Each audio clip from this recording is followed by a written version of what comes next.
Uh-oh. Might want to make sure the speaker's in the right spot. Can you guys hear us online? Okay. Dang, I want it great. So I want to start before we get into this formal section. Understand with Exodus chapter 20, we move into what is known as a law code. Law codes were a common occurrence in the ancient Near East. And one of the oldest we have, can you give me the picture of the big rock first and put that up? And you'll need to share the screen so they can see it on the bottom corner, that one right there. So this right here is called the Hammurabi stele. If you're a history person, you probably have heard the name Hammurabi. He was a king of some kind within what we would now call Iraq, pre-Persia. This is after the time of Abraham, probably about the time that that Jacob and his family are already down in Israel, or down in Egypt before, but it's a good 300 years before the Exodus. Okay, so you got about the time period.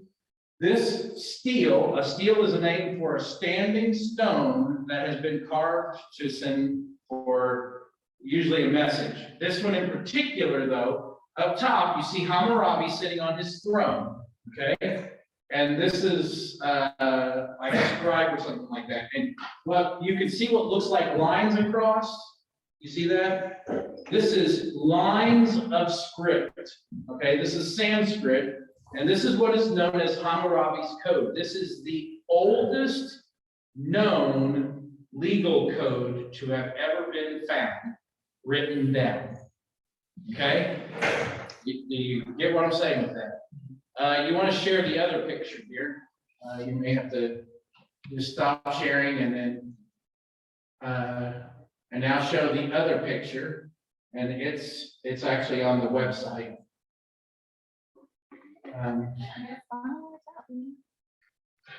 That one. And I'll go ahead and make that as large as you can. This is actually the text of that stone. This is what it looks like. So it's Sanskrit. It looks a little more than chicken scratches to us, but this is one of the oldest forms of writing. And so this is a legal code. Now, as a general rule, we understand laws are meant to protect the populace, right? That's the way we understand rules.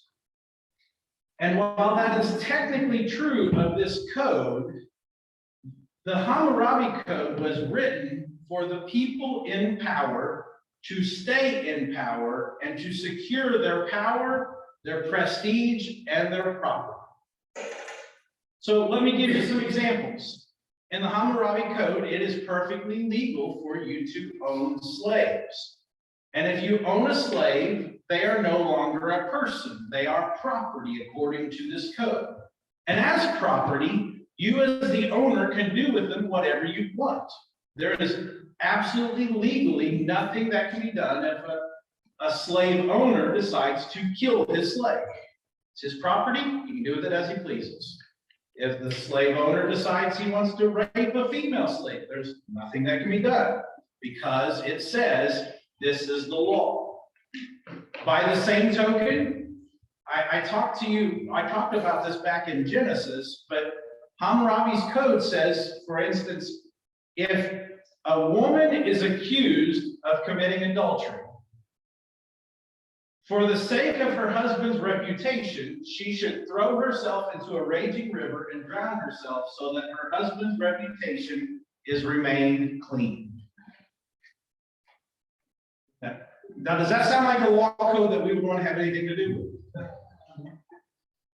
But this was so much better than just total anarchy. I'm not saying this is good. Hear me very clearly. I'm not saying this is good. But this was the world of that day. Do you get what I'm saying? Now think about this whenever we read back to the end of Genesis and moving into Exodus. Remember, Joseph got all of Egypt to sell themselves to Pharaoh. Remember that? Pharaoh was the owner, not just of all the land of Egypt, not just all the goods of Egypt, but truly all the people of Egypt.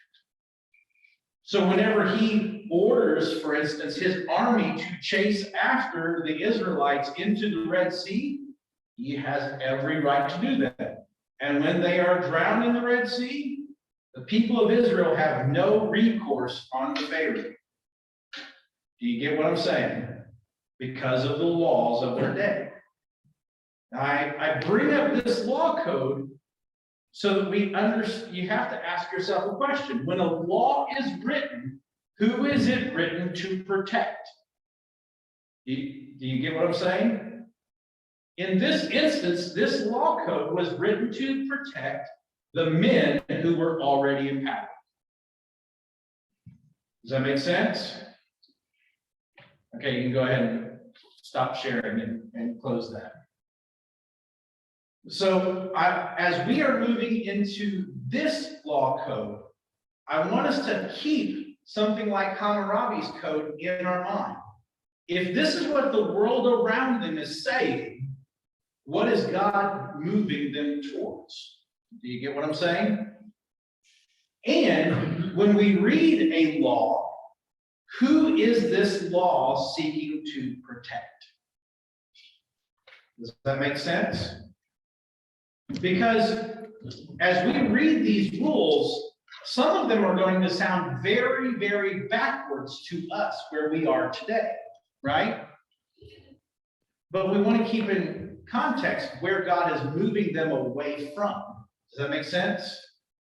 And so there's a notion of where you'd like to move all the way back to Eden, where men and women are completely equal, all of creation is cared for, everything is seen as valuable, everyone has everything that they need, and everyone is provided, and all people get along. That's where we want to get back to, right? That's because there was only two of them. Well, there is that. But by the same token, if you've read the end of the story, if you've read the book of Revelation, we know that eventually we get back to that. And we get back to that here on earth. So every time God lays down laws, he's trying to move us back towards that original plan. Last week, whenever we read through the 10 Commandments, we saw that, right? As you start to read through them and you think through what in the world are we talking about here, we can start to see how these rules are pointing to a better reality. Does that make sense? Now, we might say they don't go far enough, and we would talk about the trajectory of Scripture. You know, by the New Testament, we know women are treated equally. Jesus brings them into his group.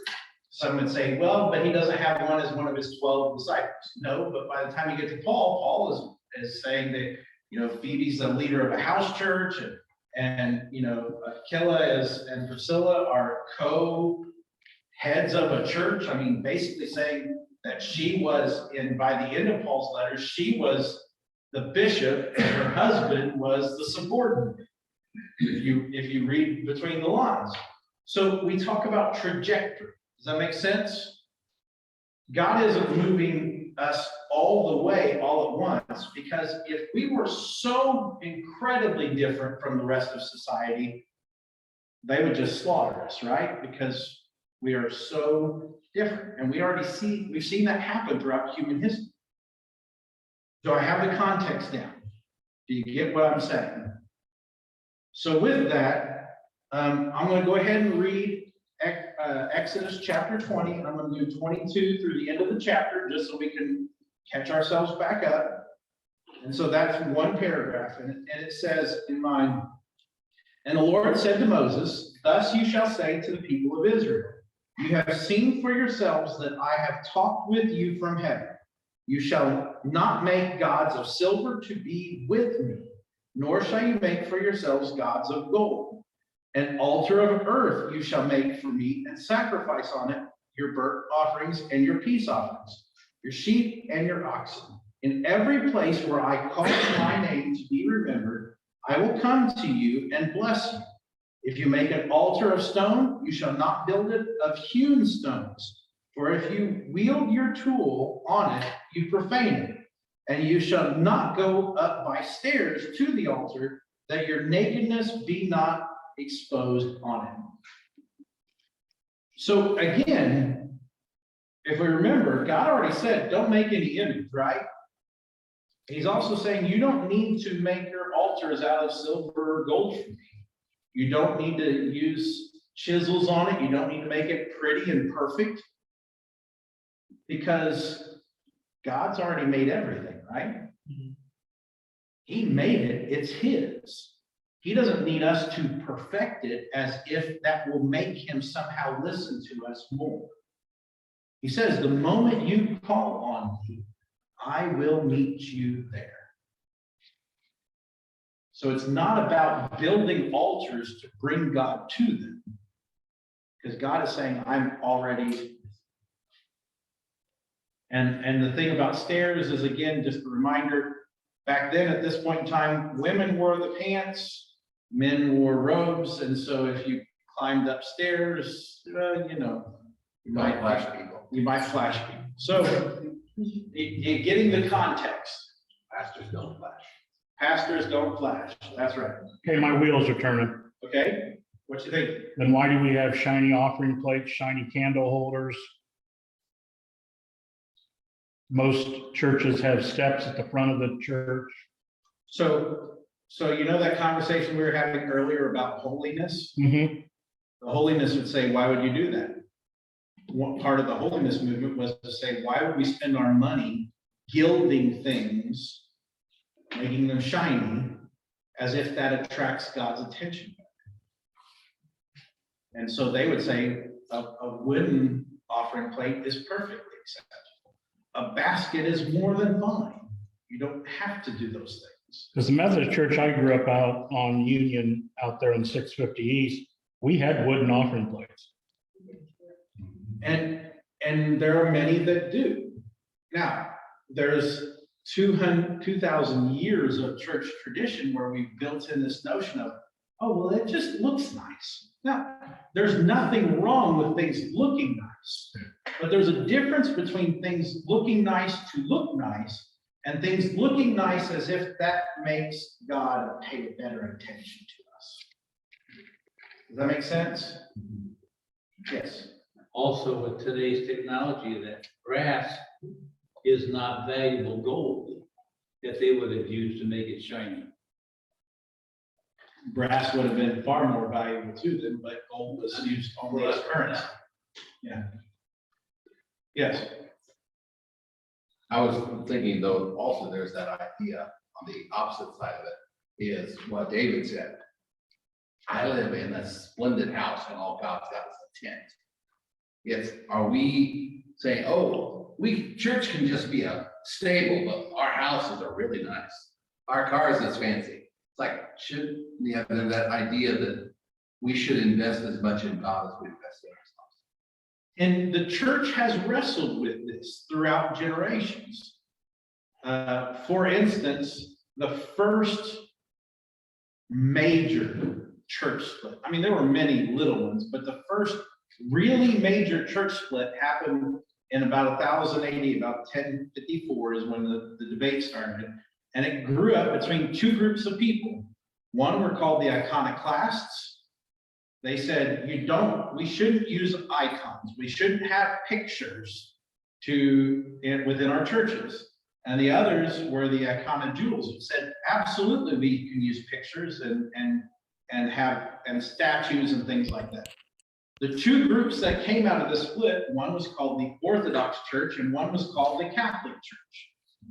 Now, from your perspective, from our perspective in 2022, which one do you think didn't like the icons and stuff? The Catholics or the Orthodox? You'd be wrong. The Catholic Church was the group that said, no, we need to back away from icons and statues and iconography. If you go into an Orthodox church, most of them have paintings on every single wall, and every single window is some form of stained glass that tells a story from Scripture, and you'll find statues all over the place. So the Catholic Church fell backwards. No, they didn't change. They've stayed the same since that point. But we as Protestants said, you guys have way too much iconography, and so we've gone even further away from it. Which is why in most Protestant churches, if you have any pictures at all, it will primarily only be of Jesus. And we don't have ornate crosses, we just have simple crosses. But yet, for almost 1700 years, until about the last 300 years or so, really the last 200 years, most of humanity was illiterate. And so the icons, the stained glass windows, the statues, all were there to help tell the biblical story, so that the people would actually know the faith if they couldn't read the word. So we have swung so far the other direction that now there are some Protestant churches where you won't even see anything but a simple cross. Because to do that, well, that's an idol. But we fail to see the reason for what they were doing. Do you get what I'm saying? So Sounds like the seven stations was it seven stations of the cross in the Catholic Church? 14 stations of the cross. Whatever it is telling that story you were talking about. Exactly. The 14 stations of the cross, where most Catholic churches have pictures or a statue or something that has those stations, were there for the people who couldn't read scripture. So they could go around and see the statues and be told the story.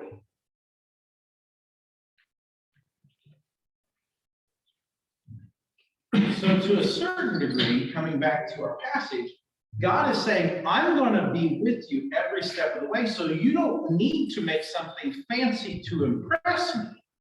But by the same token, he is not saying that there's anything wrong with us creating temples or churches or even beautiful artwork to tell the story.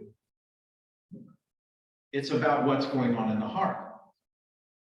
He's saying, you don't need to impress me for me to listen to you. Think about the New Testament where Jesus says, don't be like the scribes and Pharisees who stand on the street corners and pray loud prayers with lots and lots of words as if God will hear them. Instead, go in secret and pray to your heavenly Father who is in secret, because he will hear you.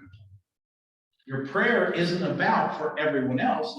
God hears you wherever you are, no matter who you're with, and no matter how quietly you say it. And if you don't even use any words at all, God still hears it. And that principle is being applied all the way back here in Exodus. Yes, bring your sacrifices. Have that repentant heart. Know that you understand that when you feel guilt for having done something wrong or you're concerned, you can come to me. But you don't have to build something fancy for me to come to you. Does that make sense? Any other thoughts? Yeah. I was also pointing out where you said, where were the people coming from? They were coming from a culture that said, you needed to impress God. I mean, the In Egyptians order to made get temples something on from God, you temples. got to impress, you got to build a big altar, you got to do something great, you got to do something. Big altars, big temples, temple complexes, giant statues. You needed to make sure that you showed your God that you were his biggest fan, and then maybe the God might listen to you. And our God's saying, no, just come to me, and I will lead you. So how about when Solomon built the temple Mhm. and they had all these fancy things? Correct? Was that Solomon's idea? I was thinking that was in some law that God gave. So, us to build when- certain things. So when we get to Solomon, and I'm hoping we're here long enough to get there, or when we get to the end of the book of Exodus and we read about the tabernacle, you'll see that the imagery that is used for the temple and tabernacle are trying to show Eden once again. You'll see imagery of garden and fruit and and animals and everyone being together, and it's all in one place, and it's beautiful, and it's inviting, and it's meant to be a symbol of that unity that we had in the garden.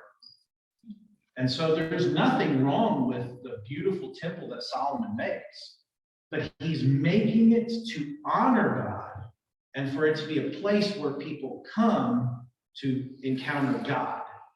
It's not meant to be a place where people come to look at the temple.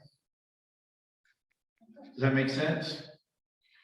Now, I'm sure I'm going to pick on somebody, and I'm just going to say this up front. I apologize that I don't like to be that person to pick on people. But whenever I was a kid, I remember watching on TV a TV evangelist who had a big church, and they decided to build a brand new building that they called the Crystal Cathedral. Now, I don't know anything about what he preached or what the church stood for, but it felt to me as a kid, it was about look at us, look at what we did. It still exists, and I don't. It still acts that way. Now, I'm certain that church has good, God-fearing people in it. But if they built a building to say, look at us, I think they've missed the point. Does that make sense? So, good name for a cathedral.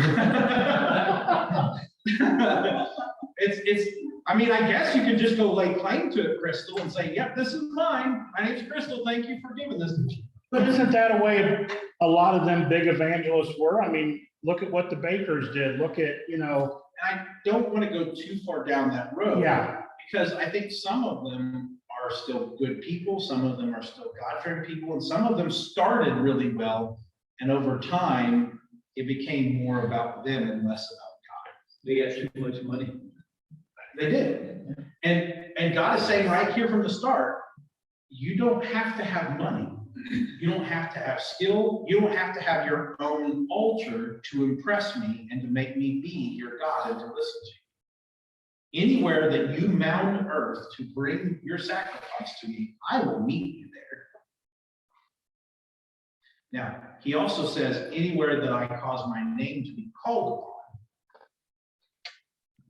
So it's meant to be the gathering of the people that God meets there. You get what I'm saying with that? You don't need to have your own personal altar at home and you have your own personal relationship with God and don't worry about a church, because you can have your own personal walk with God without anyone else helping you. Or a personal God with a personal faith without the church means you're trying to be the body of Christ without a body. And I just want to mix that right up front. Okay? Anything else about this part? Verse 25 in my translation says, do not build it with dressed stones. What are dressed stones? Fancy ones? Basically, yeah. It's saying, carving them to perfect squares so that you can fit them together and make something intricate that's going to last beyond you and shows your prowess. So kind of like a pyramid. Yeah, the pyramids are a fine example of that. God is saying you don't have to build something to impress me. That's the biggest point of this section. And he's also telling them, don't go building it high, because there was this notion within the ancient world that the gods lived up there somewhere. So the closer you got to up there, the closer you got to the gods, and therefore the more apt they were to hear you. So they would often build their temples and their shrines and their altars up on hills or mountains. And even then they would build them up to get higher yet.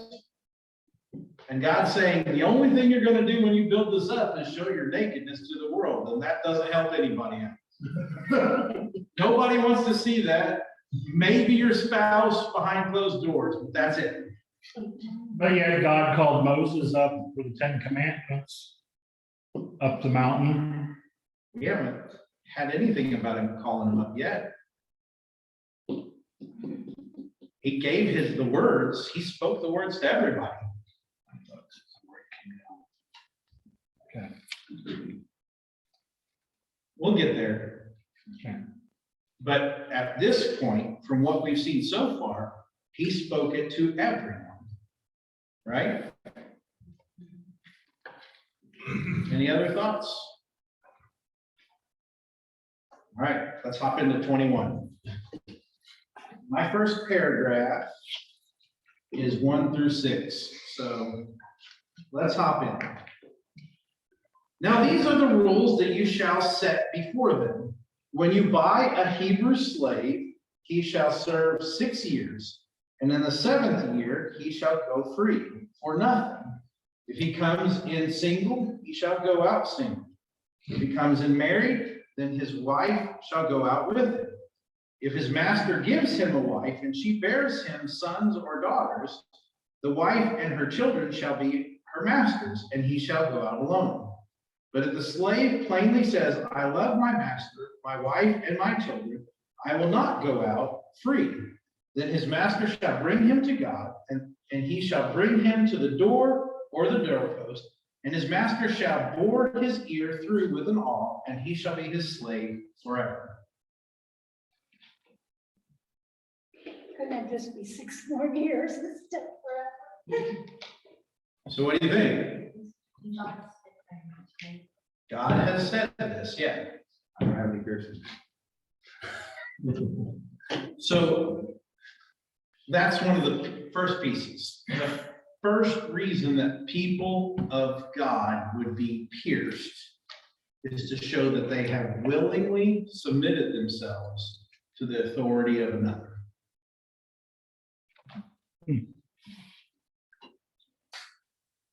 Now, women, I think, pierce theirs all the time, even back then. But for men, it was a sign of voluntary service.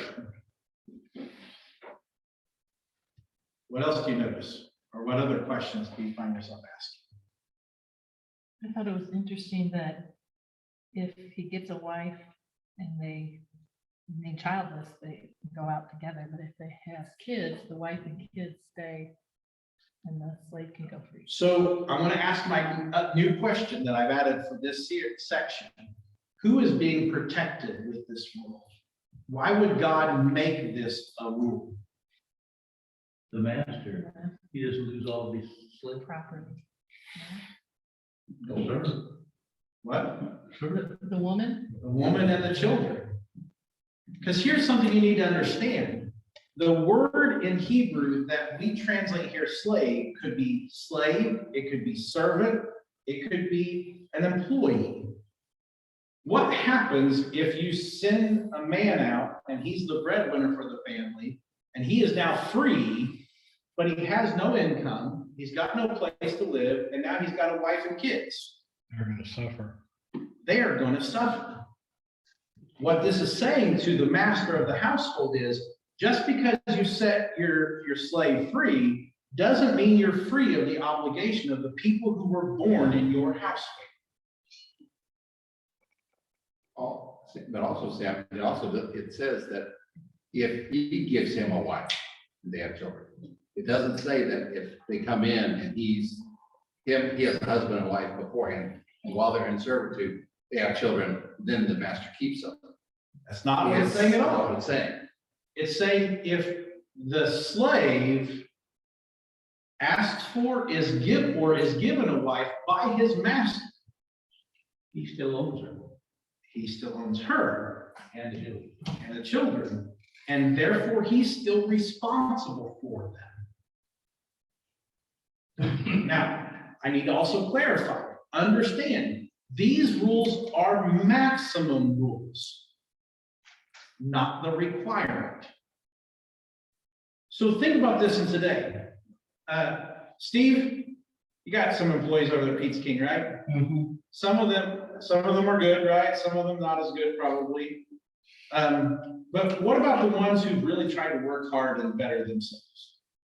I do everything to keep them. Right. Now, what would happen if you dismissed one of those that had a family? I'll give you both options here. Me, I worry about them. Yeah. Most people wouldn't. I mean, over my 18 years, I have fired people and I worry about their family just because I do. And I asked you this question because I knew we've talked about that part before. Could you imagine how much different the world would be if every time an employer let go an employee, whether it was out of cause or because of recession or things were a downturn in the business, they still provided for that employee's family until he got a new job? Could you imagine how much different the world would be?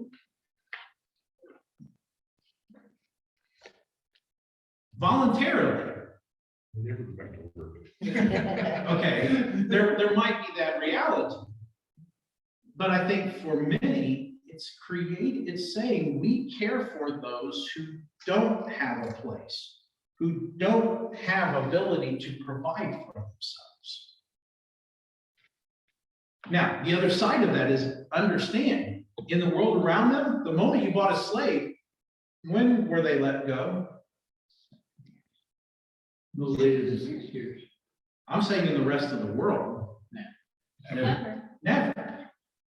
You could never make someone a permanent slave without their consent. Think about that for just a little bit. Now, I have a question. Go ahead. It talks about that as if when he buys a Hebrew servant or a slave, and if after 6 years he leaves, what about if he bought a female servant or slave after 6 years? So on a technicality, they would have to go back to their father, because it was probably their father who sold them, or their husband who sold them. And in theory, if they were sold like that, if you bought a female slave, you had to treat them as if they were your wife. And anything that came from them, anything that happened to them, that was your responsibility. Think back to the story in Genesis. For all practical purposes, Laban sold Leah and Rachel to Jacob for 7 years' wages each. There was really no such thing as a female slave. The only reason you took on a female was for them to either be a wife or to be a handmaiden for one of her wives or something like that. And a handmaiden would be cared for until she got a husband, and then she would become part of her husband's family. So any women in a household are either wives, daughters, or handmaidens waiting to be married. They wouldn't be considered slaves.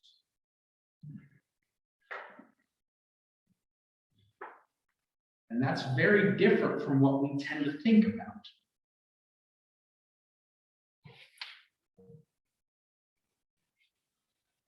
Any other thoughts? Because notice, there's nothing in here that talks about a male slave. Now, they do talk about female servants when it talks about the Sabbath day, right? But it doesn't say slave. The connotation is women cannot be slaves in the Hebrew world.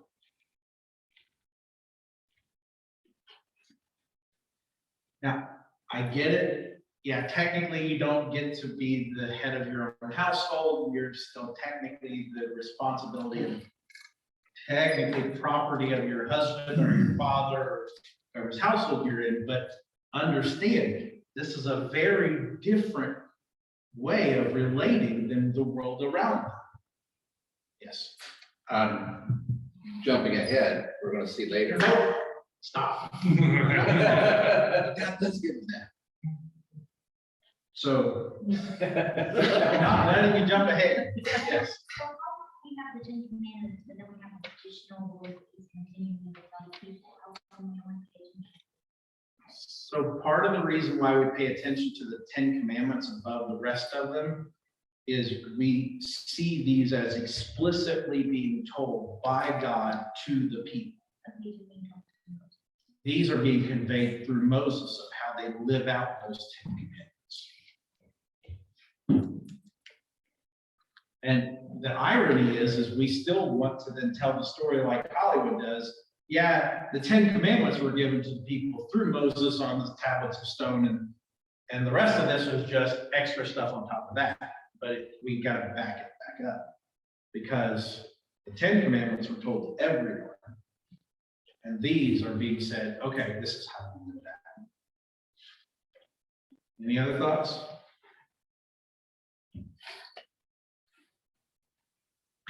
Who is talking here?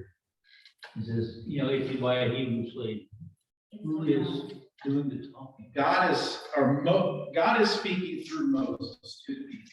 So this is Well, Moses' this is, quote. Then. it says, and the Lord said to Moses, so all of this is being told to Moses. All of this is being told to Moses, and Moses will then convey it to the people. Well, that's a continuation from up above. Okay. Not in the same way, because remember the people said, no, Moses, you go talk to God and you talk to us for God. We don't want to hear God directly. And so the rest of these from this point forward is just God telling Moses. Because they couldn't handle God speaking to them directly. Any other thoughts? Questions? Is he speaking loud enough they can hear? To be honest with you, he could have, but I think because of the way we've seen God act, I think God honors their request.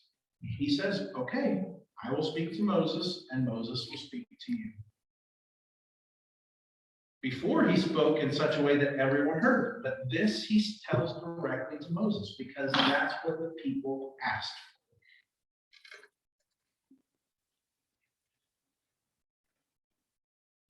That's my own opinion of it. I think the story implies that. Because in 20, he's speaking to everyone, and this he's speaking directly to Moses. I think that shows God's respecting their request, even if I'm certain it grieved his heart to do so. Anything else? Yes. Interesting that, where is it?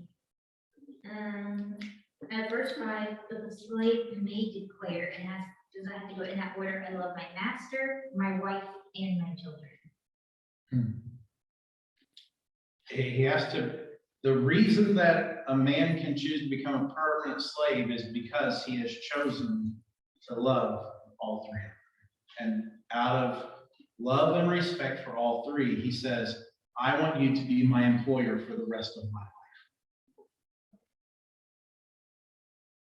Now think about, if you think about that in that kind of terminology, it's a very different way of doing it. How many of you in this room that are retired basically worked for one employer your entire career? A couple of you, 2, 3. So 3 of you would fit into this category, would you not? You found an employer that you liked well enough to stay there. How many of you stayed in a job longer than 6 years? Handful more. How many of you changed a job within 6 years?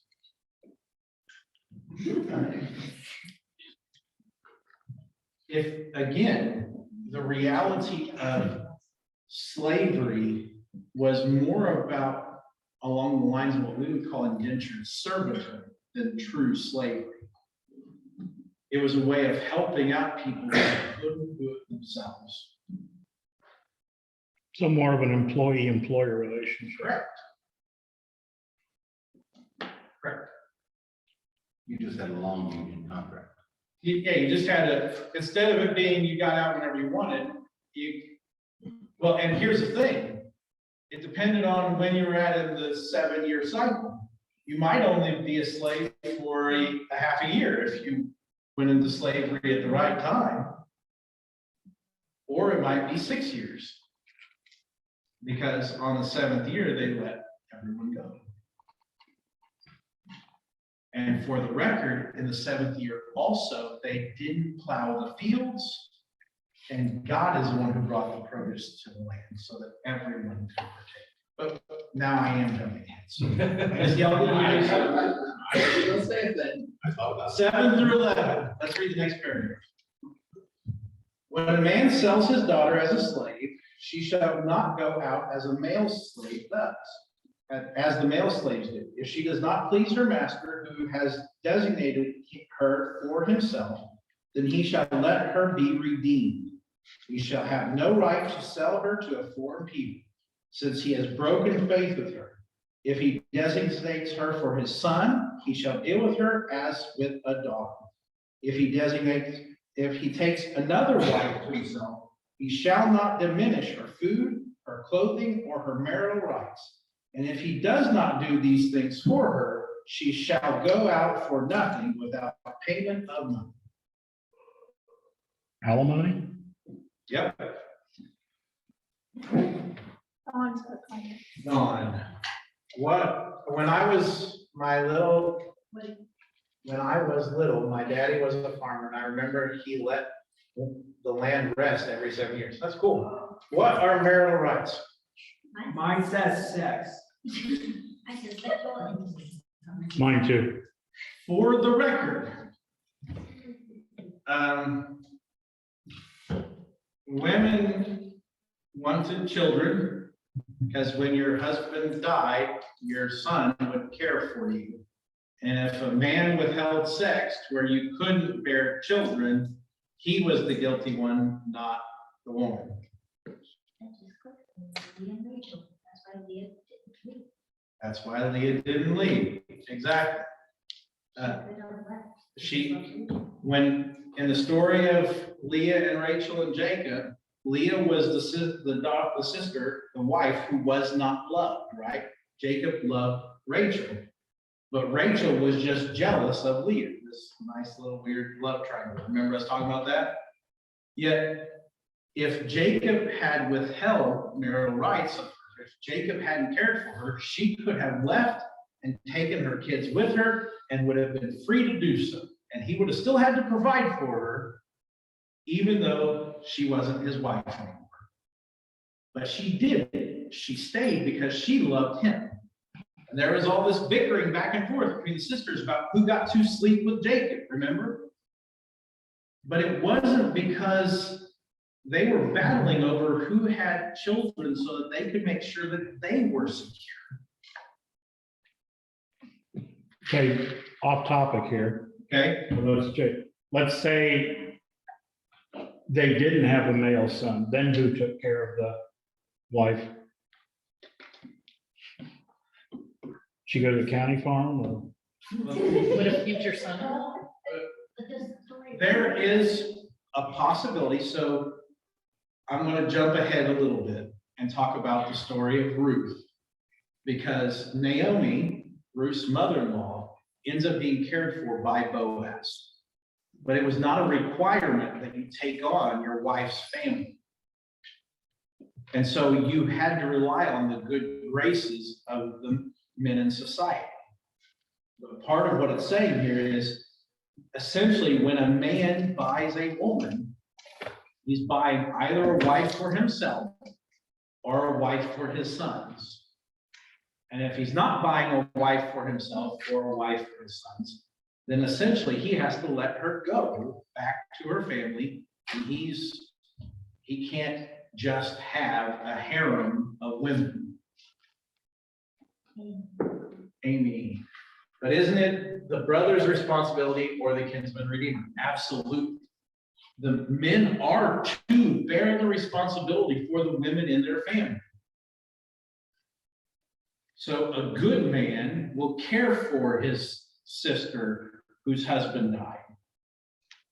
That's part of the tragedy of the story of Ruth is the husband died, both boys died, and he has no other family. So it's got two women with no one to care for them.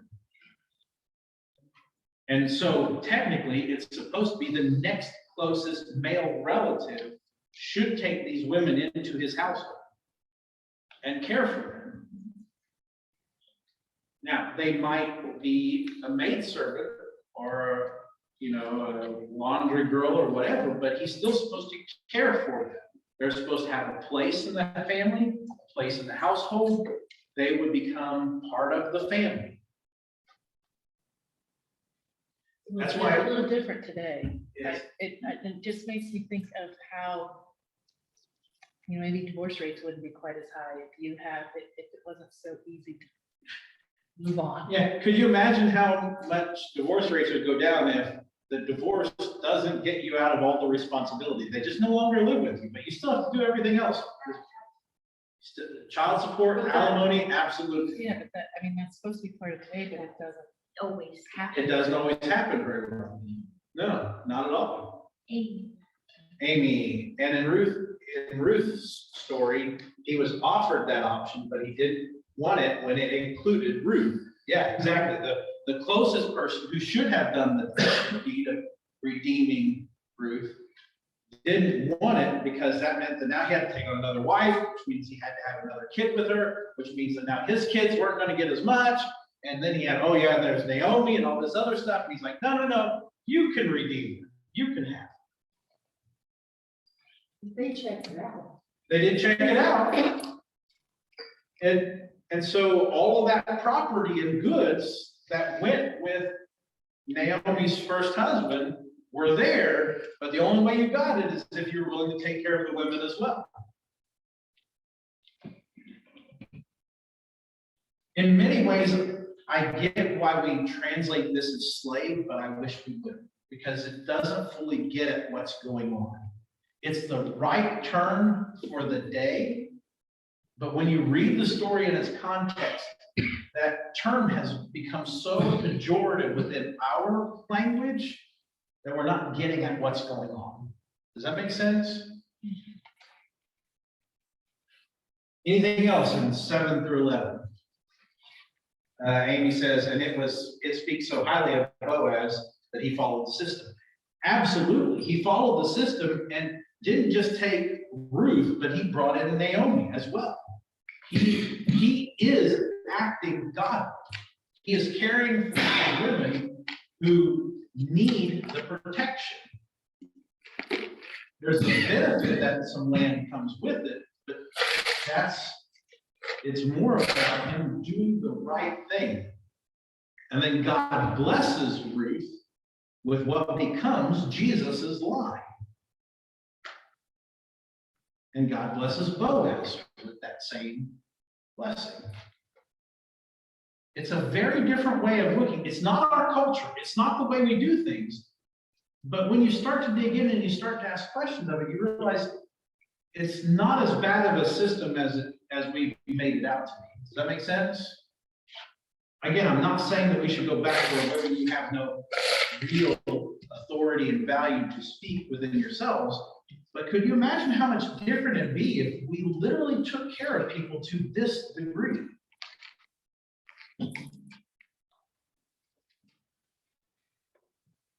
Any other thoughts? Okay, next paragraph. 12 through 14. Whoever strikes a man so that he dies shall be put to death.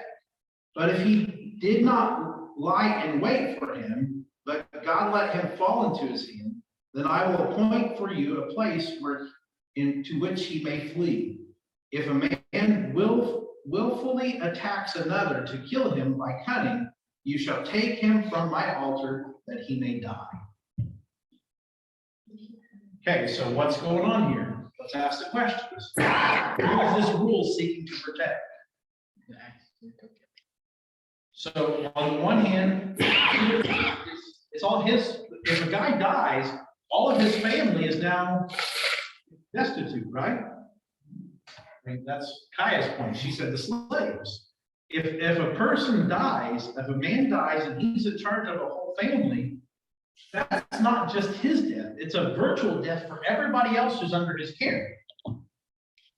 And therefore, it's saying the maximum penalty is the person who takes the life, their life is forfeit. And now all of a sudden, if your family's the one that's in danger, are you really going to do that to someone else? I mean, I don't know how many of you watch the crime dramas and those kind of shows.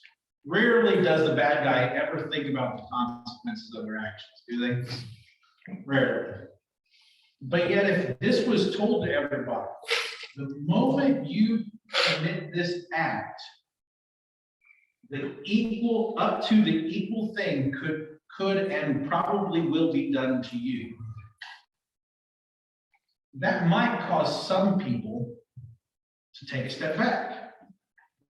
But it says if a person does this willfully out of cunning and lies in wait, they don't get a choice. They're gone.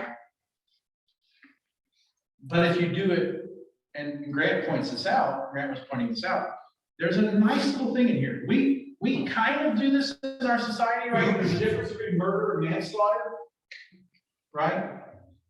I mean, vehicular manslaughter is horrible. It still means somebody died. But it means that there was an accident that happened, right? And we still do our best to care for the family of that person who died, but we don't require the life of the person who accidentally killed someone, right? We're going to see down the road, God is already hinting at, if you accidentally kill somebody, technically your life is forfeit. But because you didn't do it on purpose, I'm not going to take your life, but you now virtually you lose your life by spending the rest of your days in what become known as cities of refuge. So imagine prison, but it's a work camp where you can at least earn money to send back to your family. That's what most of the cities of refuge are. So you commit the act, a person died, their family needs to be cared for, you're going to have to help care for them, but you're no longer going to be free to just do whatever you want. Or you lose your life. Those are your choices. You want to live but not be free, or would you just rather die? You take your pick. Any thoughts? Yes. Also, it also says, if he takes a life, he loses his life, where in ancient times, and even some places today, you killed a member of my family, I'm gonna slaughter all of yours. Remember the nice little story about Dinah, Jacob's daughter, and how Shechem had raped her and then said, oh, I really like her, I want to marry her. And what they do, they went in and killed everybody. That was normal. Big brothers to the rescue in the worst way possible. That was normal for society. And here God is saying, no, the maximum limit is if a person takes a life, only their life is forfeit. And then for the rest of their family, hopefully their kinsmen will take care of them. They're supposed to. That was a requirement. I see your wheels turning over there. You got more? Me?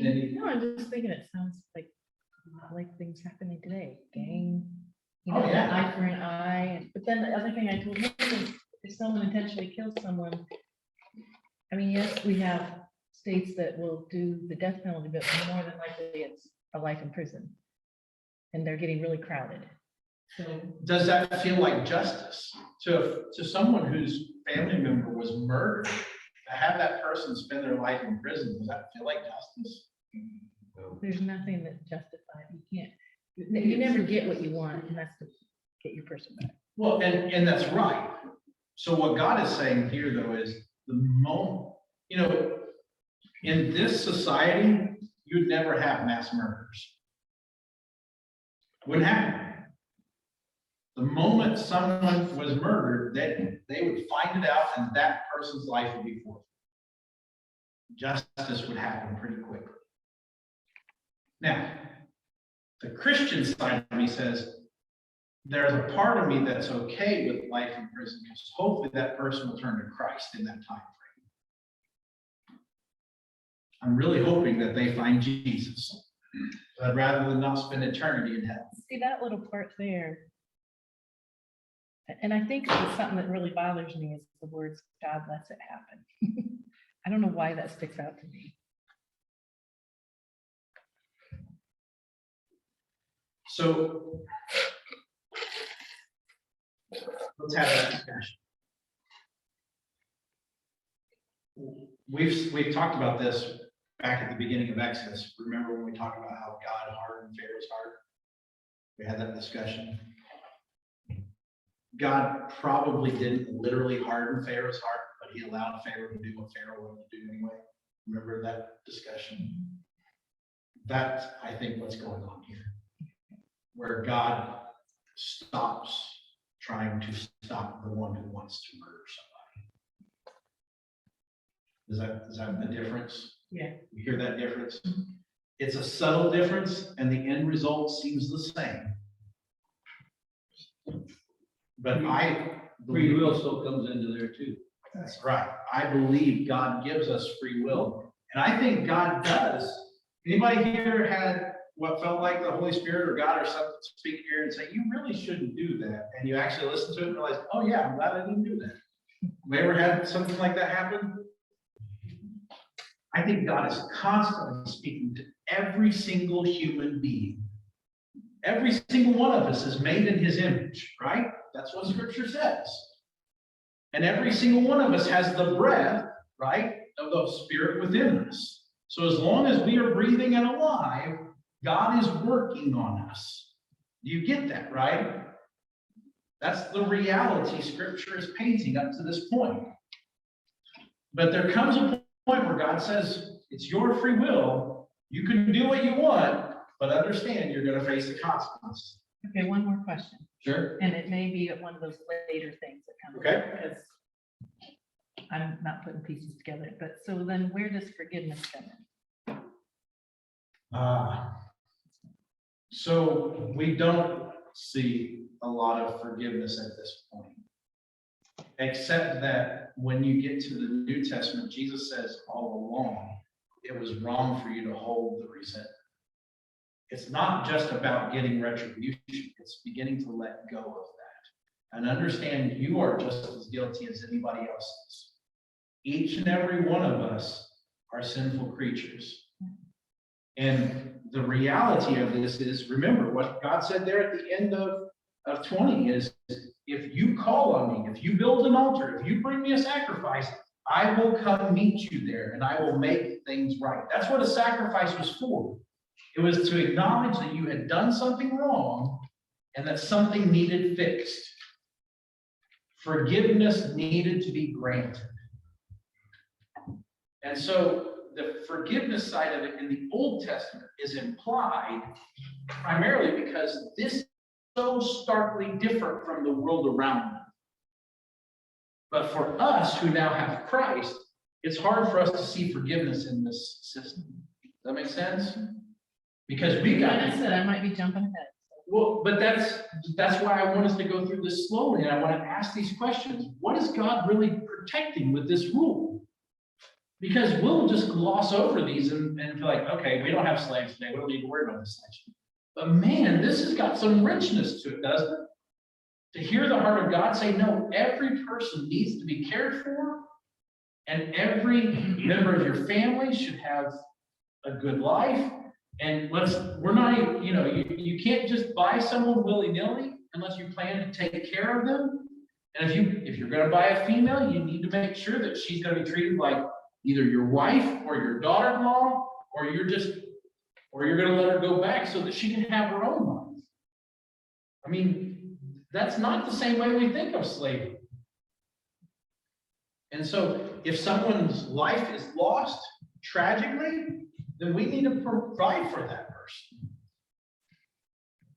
And so, yeah, forgiveness is in there because God says you can't go beyond this. So if you can't ever go beyond this, then the moment that retribution is enacted, then you got to let it go. That's the whole point of retribution, right? You pay the price so that you can move on. And God's saying, now I've set the maximum price. In the rest of the world, if I killed Larry, the minimum price would be that my life would be forfeit. That Larry's family come kill me. I'd look for Bub to come up with a gun and knock me out. You're safe. But Man, Bob can't shoot. I ain't saying that. he's not here to defend himself. That's right. You might take a chainsaw to me, but that's. There you go, bro. But in the world of this day, Bub would be perfectly within his rights to take out this front row and to take out Melissa. And that's a very different world. And God's saying, no, no, no, no, no. The maximum you can do is take the person who committed the act. The maximum. It's not required.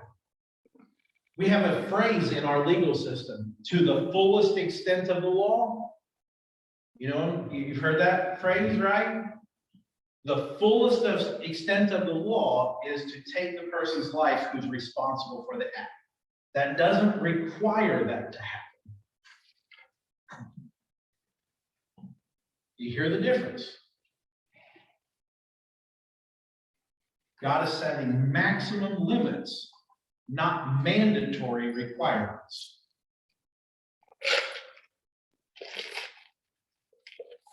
What do you think, Larry? I see your wheels turning. That's not the way it's done today.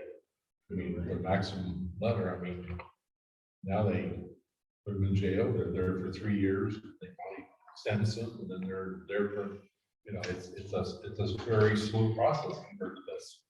They may be released and go out to do something here.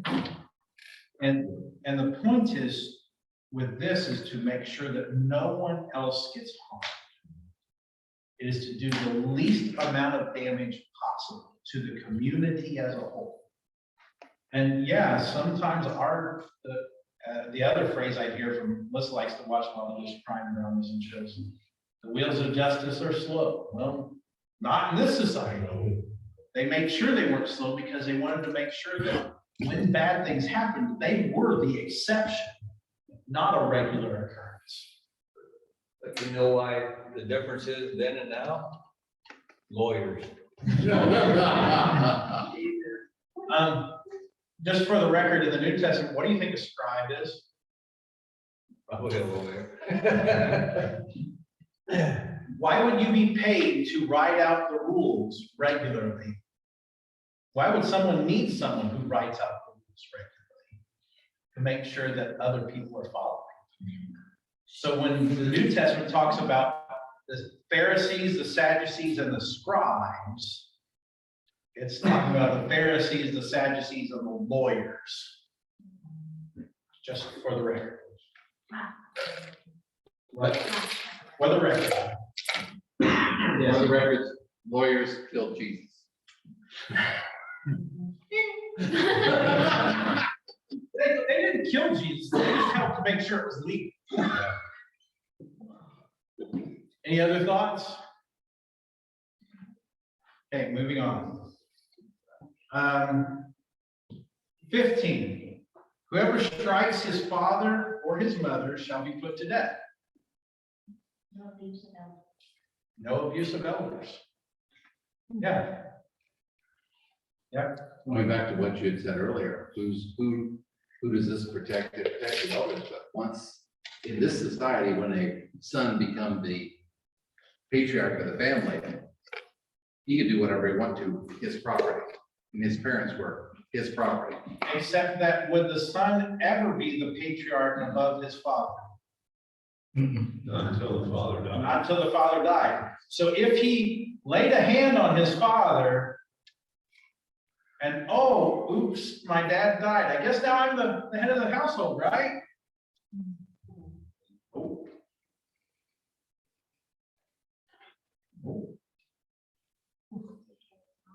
he has to take care of his mother as well. You don't get to just dismiss your parents because they're elderly. I'm thinking ahead, Grant. His second son. You think Blake's gonna be the more responsible one of the two of you? Oh, that's on record. That is on record. So, I mean, Anika's pretty responsible for both of them, but That's instead of both. both of those. Any other thoughts on 15? Mine just says anyone who strikes father or mother. It doesn't say their father or mother. So even if you strike any person who's older than you, you would put that. Now, here's the difference. Let's just be honest about this. You know, what's the difference between striking a person and killing them? Did you get a farm the first time? You're getting where I wanted you to go with that statement. I didn't mean. I wanted someone to say something along those lines. Let's just be honest. Do you really have to kill an older person if you just injure them properly? No, it was. If you injure an older person properly, they're going to die because of the injury. It also could be by words, yes. But in It this, also prevents elder abuse. it absolutely prevents elder abuse. But what I'm saying is that for a person in their prime, if you just injure a person, that's not worthy of the death penalty. They can recover. But if you injure a person who is elderly, it could be a death sentence for them. And so therefore, God is saying, if you do the equivalent of something that will cause an older person to die, you still forfeit your life. I just pushed it down the stairs. No, the stairs go. Or the later, the hospital did, because they could do something right. You get what I'm saying with this, the implications. It does protect the elderly, and it actually elevates them to a much higher status. It's saying, not only should you care for them, but you should make sure to give them extra care. That nothing that you do causes harm to them. And I think about the world we're in, where there are, what is it, 3 or 4 countries in Europe now that have legalized, the euthanasia of elderly.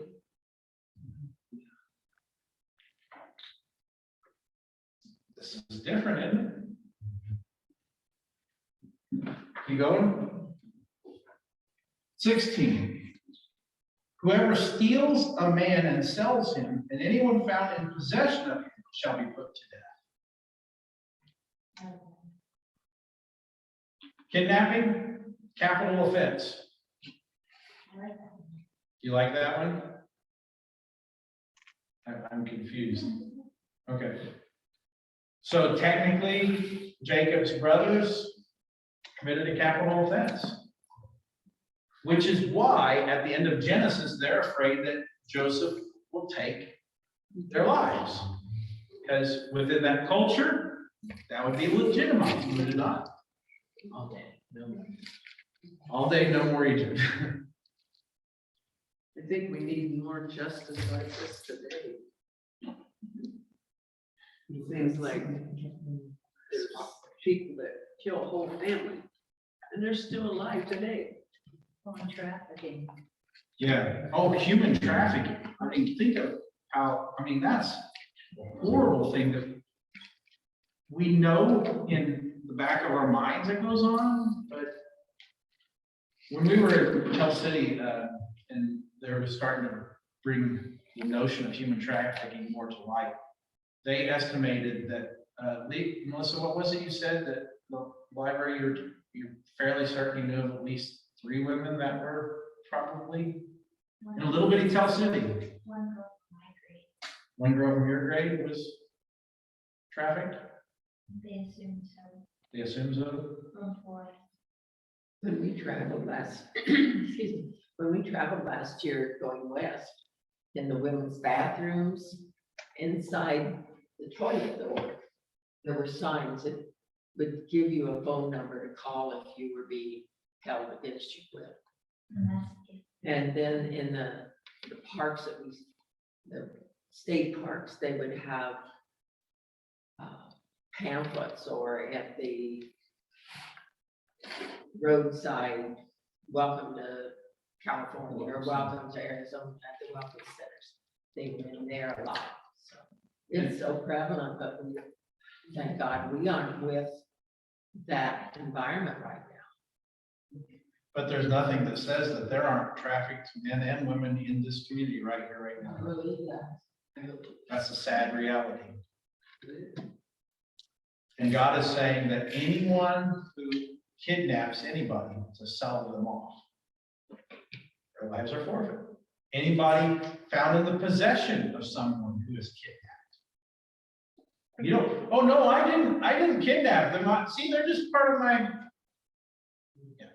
That makes a big difference between the slaves that we know. Yeah, think about the difference here between the slavery we understood in America versus the slavery it's talking about here. So kind of back to your point with lawyers, you know, if someone kidnaps or even traffics, you got that whole, you have to prove it, or, you know, that they're innocent until proven guilty, but that doesn't really, I mean, it seems so much more clear cut, and I don't know if that's maybe. Yeah, this is clear cut. I mean, it doesn't matter if you're the one who stole the person. It doesn't matter if you're the one who sold the person, or you're the one who's got the person. If you've got someone that was known to be kidnapped, So by our rules today, they're based on Jesus's love and forgiveness. they are, and they're loosely based on this, but they've added a lot. Well, let's face it, let's just be honest, we don't trust people. So we've added in room for error as if they maybe got it wrong. That's why the judicial system takes so long. You've got to prove beyond the shadow of a doubt. Now, technically, you're supposed to be innocent until proven guilty. But the other side of that is, if justice was this swift, do you think there'd be more or less people who would be willing to commit these acts?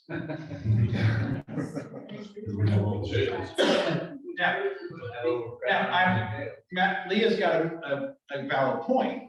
There was also a reason for the Salem witch trials. And that would, it didn't matter if you're proven or not, the allegation was enough to take those women's lives. So there's a delicate balance in here. I want to acknowledge that, but can we begin to see what God's trying to build here is a different kind of society? Yes, Greg. Well, like in the Ten Commandments, it says don't testify falsely against your neighbors, so like it covers. Yeah, so even if you, so it's not just about those who are found with the person, but if you falsely accuse somebody, that was back in the 10 words that God spoke to everybody. So who's the law? So who's the law? Right now, it's Moses and his 70 elders and the divisions of people below them. The bigger the case, probably Moses hears all of the, what's the word I'm thinking, capital offenses. And smaller things are handled by people down the line. That would be my guess. Which is somewhat similar to our judicial system now. But remember, in order for you to be a judge, it was people who were trusted by the people. You had to be a person of upstanding and moral character before you could be considered for a judge. Now, hopefully, in theory, we do that today. Hopefully. It's a lot bigger community than those. Too much. Hopefully. And it's not just about a political ideology or we don't like that person. Sorry, no.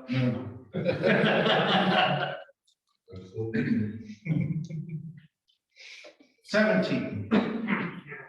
Whoever curses his father or his mother shall be put to death. Ooh,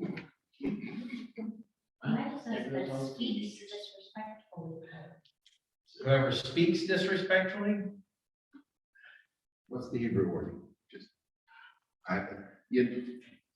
it's gonna have. oh, that's gonna get away without having to pull out the. Because if it's just speaks Clarification. disrespectfully, you know, it's like, oh, you're just an old man. That could be, that's considered disrespectful. It's a lot different than saying, I hope you die, old man. I think, curse, I think with bad words. I don't think of. Well, one translation is who dishonors his father or mother. Yeah. I would statements, but I would want more clarification. A little more vague. Because you're speaking illy of your family. So, okay.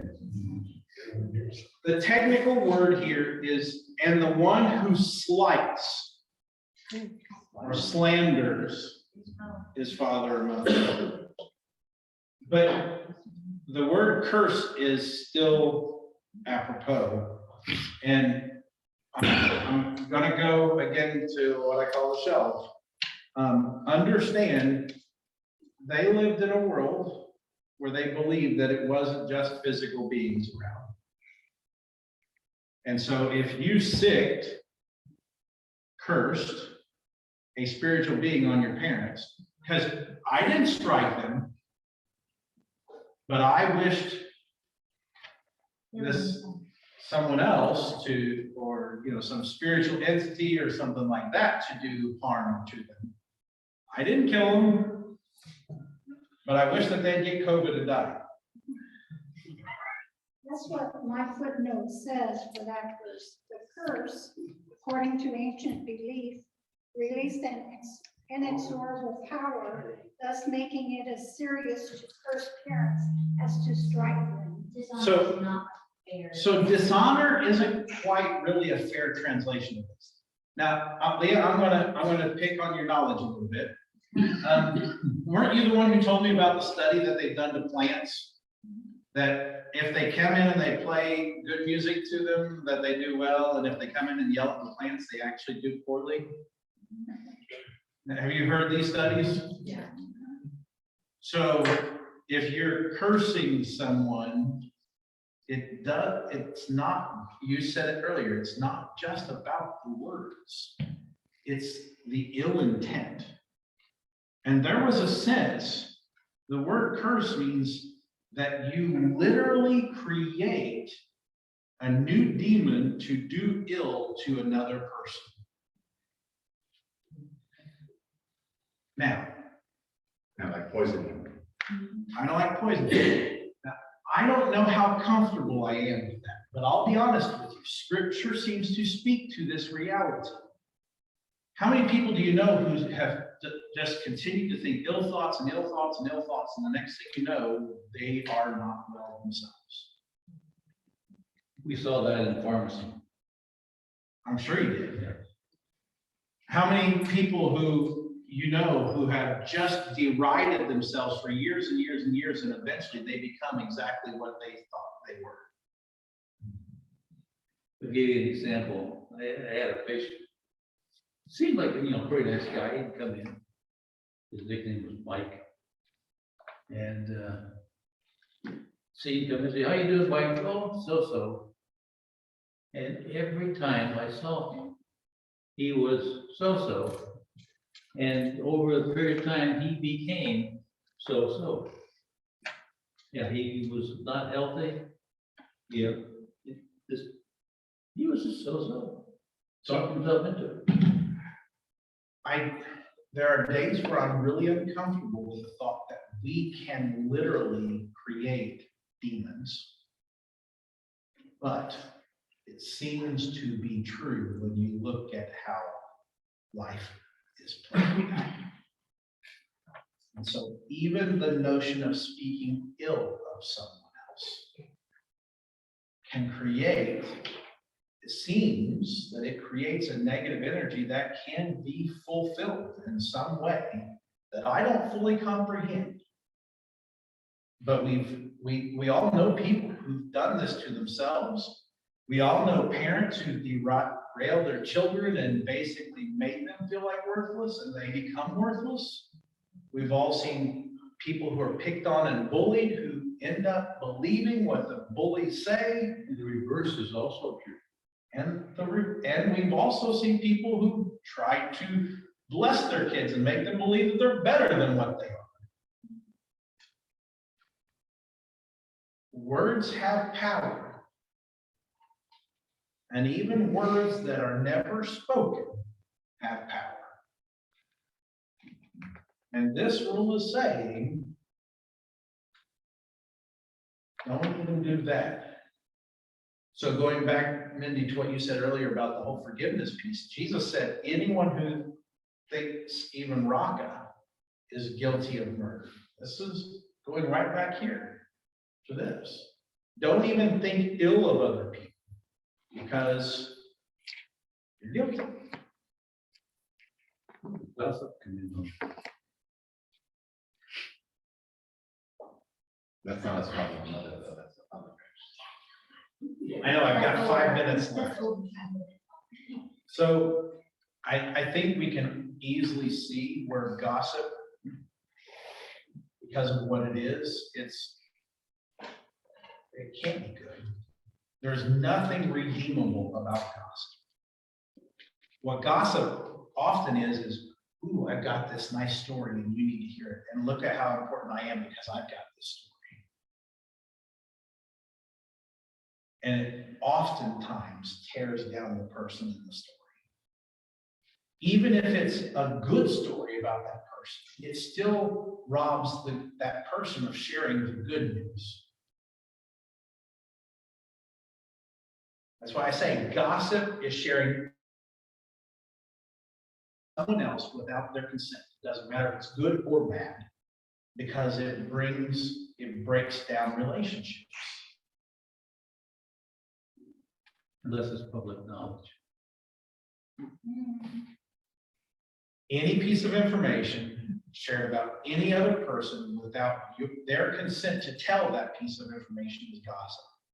Well, I'm thinking of all the things that people say about politicians.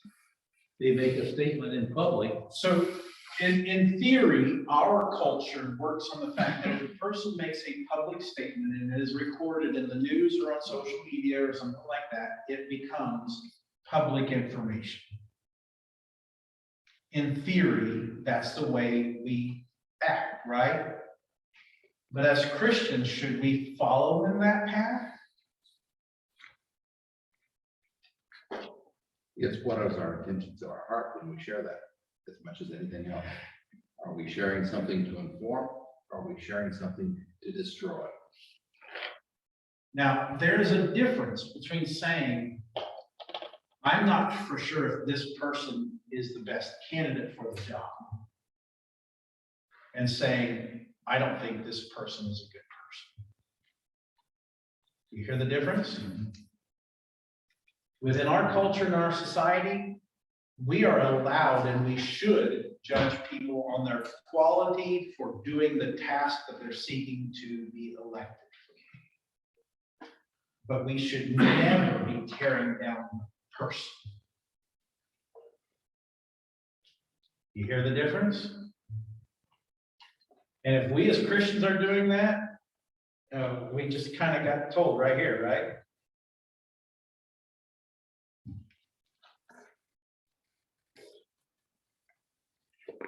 Probably a pretty good place to stop.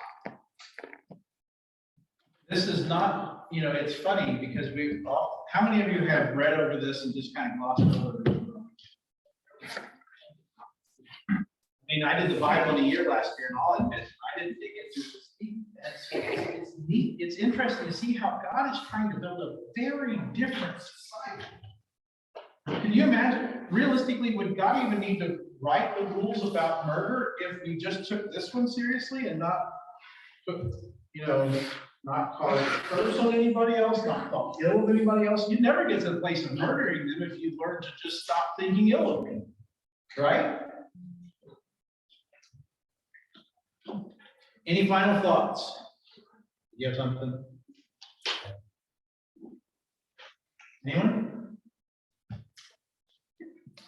Then let's pray. God, it is amazing to see your love even back then.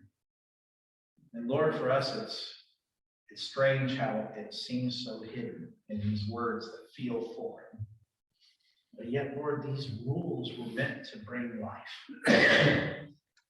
So, Lord, I just pray that you would help us as people living in the era of Christ, that we could bring your life, not just to our lives, not just to our families, not just here to our church, but Lord, to our whole community and to the world. May they truly know of your love and your care and your provision.